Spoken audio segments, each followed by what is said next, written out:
Isaiah 53:5 খ্রিস্টীয় বিশ্বাসে এ পদটা কিন্তু খুবই পরিচিত, তাই না? প্রায় এটা নিয়ে আলোচনা হয়। কিন্তু এখানে যে সুস্থতার কথা বলা হচ্ছে সেটার আসল মানেটা কি? এটা কি শরীরের সুস্থতা নাকি আত্মার? চলুন আজকের এই বিশ্লেষণে আমরা বাইবেলের ভেতর থেকেই এর উত্তর খোঁজার চেষ্টা করি।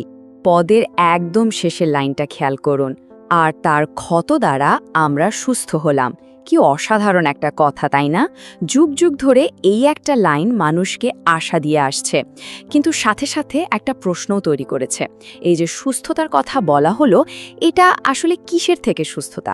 হ্যাঁ, ঠিক এটাই আমাদের আজকের আলোচনার একেবারে কেন্দ্রবিন্দুতে। আর এর উত্তরটা পেতে হলে আমাদের কয়েকটা জিনিস দেখতে হবে। যেমন ধরুন, এর প্রেক্ষাপটটা কি ছিল, যে মূল হিব্রু শব্দটা ব্যবহার করা হয়েছে সেটার আসল মানে কি, আর নতুন নিয়মেই বা এটাকে কিভাবে ব্যাখ্যা করা হয়েছে। তো এই পদটাকে অনেকেই একটা দারুণ প্রতিজ্ঞা হিসেবে দেখেন। আর যে কোনো প্রতিজ্ঞার আসল মানে বুঝতে হলে আমাদের তো একটু গভীরে যেতেই হবে, তাই না? জানতে হবে উৎসটা কোথায়, কোন পরিস্থিতিতে এই কথাটা বলা হয়েছিল। দেখুন, আইজেয়ার এ পুরো 53 অধ্যায়টা জুড়েই কথা বলা হয়েছে একজনের ব্যাপারে, যাকে বলা হয় দুঃখভোগী দাস বা সাফারিং সার্ভেন্ট। এই দাস, তিনি অন্যের পাপ, অন্যের অপরাধ নিজের কাঁধে তুলে নিচ্ছেন। তাহলে চলুন এবার একটু কনটেক্সট বা প্রসঙ্গে আসা যাক। মানে এই পদের আগে পরে কি বলা হয়েছে। দেখুন, বাইবেলের যে কোনো একটা লাইনকে আলাদা করে দেখলে কিন্তু ভুল বোঝার সম্ভাবনা থাকে, তাই কনটেক্সট জানাটা বলতে পারেন সবচেয়ে জরুরি। এখানে একটা জিনিস খেয়াল করে দেখুন, পুরো অধ্যায়টা যদি পড়া যায় তাহলে দেখা যাবে বারবার ঘুরে ফিরে আসছে কয়েকটা শব্দ: পাপ, অপরাধ, অধর্ম, ঈশ্বরের সাথে মানুষের ভেঙে যাওয়া সম্পর্ক। তার মানে কি দাঁড়াচ্ছে? এখানকার মূল ফোকাসটা কিন্তু শারীরিক অসুস্থতা নয়, বরং আত্মিক যে সমস্যাগুলো সেগুলো। তাহলে এই প্রেক্ষাপট থেকে দেখলে তো মনে হচ্ছে এখানকার সুস্থতা শব্দটা আসলে পাপ থেকে মুক্তি আর ঈশ্বরের সাথে সেই ভেঙে যাওয়া সম্পর্কটা জোড়া লাগানোর কথাই বলছে। মানে এটা মূলত একটা আত্মিক পুনরুদ্ধারের ব্যাপার। আচ্ছা, তাহলে কনটেক্সট তো একটা পরিষ্কার ধারণা দিল, কিন্তু চলুন আরেকটু গভীরে যাওয়া যাক, একেবারে মূল ভাষায় ফিরে যাই। যে হিব্রু শব্দটা এখানে সুস্থতা হিসাবে অনুবাদ করা হয়েছে, সেটার আসল অর্থটা কী ছিল? মূল হিব্রু শব্দটা হলো রাফা।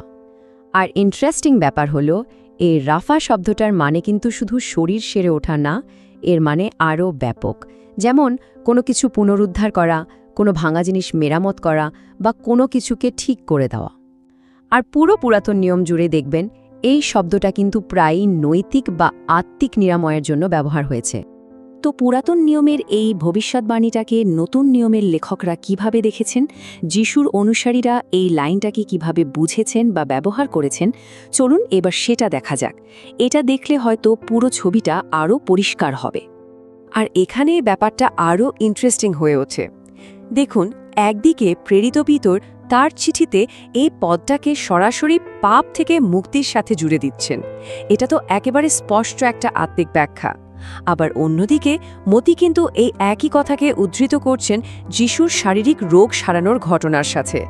তার মানে নতুন নিয়ম নিজেই কিন্তু আমাদের এর দুটো ভিন্ন প্রয়োগ দেখাচ্ছে। তাহলে এই যে দুটো আলাদা ব্যাখ্যা আমরা পেলাম, এখান থেকে তো একটা বড় প্রশ্ন চলেই আসে।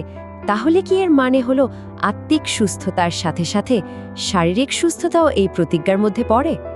এতক্ষণের যে আলোচনা, সেখান থেকে একটা ভারসাম্যপূর্ণ সিদ্ধান্তে আসার চেষ্টা করা যাক। কারণ ব্যাপারটা সম্ভবত শুধু আত্মিক বা শুধু শারীরিক এমন নয়। আসল কাজটা হলো এই দুটোর মধ্যে সঠিক ব্যালেন্সটা খুঁজে বের করা। তাহলে মূল কথাটা কি দাঁড়ালো? আইজায়া 53:5-এর প্রধান ফোকাসটা হলো আত্মিক সুস্থতা। এটা পাপ নামের যে মূল রোগ সেটার চিকিৎসা করে। তবে যেহেতু খ্রিস্টের মুক্তির কাজটা পুরো মানুষের জন্য, মানে শরীর, মন, আত্মা সবকিছুর জন্য, তাই শারীরিক সুস্থতাও তার কাজের একটা ফল হতেই পারে। কিন্তু এখানে একটা কিন্তু আছে। এটা এই জীবনে প্রত্যেক বিশ্বাসীর জন্য একটা গ্যারেন্টি বা নিশ্চিত অধিকার নয়। আর এই ভারসাম্যপূর্ণ দৃষ্টিভঙ্গিটা কিন্তু আমাদের খুব সাধারণ কিছু ভুল ধারণা থেকেও বাঁচায়। যেমন বাইবেল কোথাও বলে না যে বিশ্বাস করলে আর কোনোদিন অসুখ হবে না, বা অসুস্থ হওয়া মানেই তার বিশ্বাসে ঘাটতি আছে। এমনটা একদমই নয়। ভেবে দেখুন, প্রেরিত পৌল নিজে, তার সঙ্গী তিমথিও, এরাও তো অসুস্থ হয়েছিলেন। এটাই তো সবচেয়ে বড় প্রমাণ। শেষ কথা হলো এই প্রতিজ্ঞাটা আসলে অনেক গভীর। এটা শুধু শরীরের সাময়িক ভালো থাকা কথা বলছে না, বরং আত্মার চিরস্থায়ী মুক্তির কথা বলছে। এই পথটা আমাদের বারবার মনে করিয়ে দেয় যে আমাদের সবচেয়ে বড় যে রোগ, সেই পাপের চিকিৎসাটাই হলো আসল নিরাময়, আর সেই নিরাময়ই আমাদের সত্যিকারের জীবন দেয়। এটাই সম্ভবত এই অসাধারণ পথটার মূল বার্তা।